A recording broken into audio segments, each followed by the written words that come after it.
ગાંધીનગરમાં આજે ભારતીય જનતા પાર્ટીની મહત્વપૂર્ણ પ્રદેશ કાર્યશાળાનું આયોજન કરવામાં આવ્યું છે। કોબા સ્થિત ભાજપા પ્રદેશ કાર્યાલય શ્રી કમલમ ખાતે પંડિત દીનદયાળ ઉપાધ્યાય પ્રશિક્ષણ મહાઅભિયાન 2026 અંતર્ગત આ કાર્યશાળા યોજાશે। કાર્યશાળામાં ગુજરાત ભાજપના પ્રદેશ અધ્યક્ષ જગદીશ વિશ્વકર્મા ઉપસ્થિત રહેશે।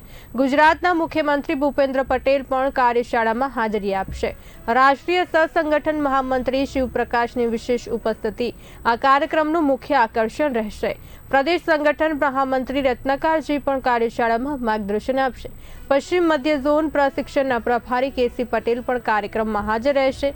કાર્યશાળામાં સંગઠન મજબૂતી, પ્રશિક્ષણ અને આગામી કાર્યક્રમોની રૂપરેખા અંગે ચર્ચા થવાની સંભાવના છે।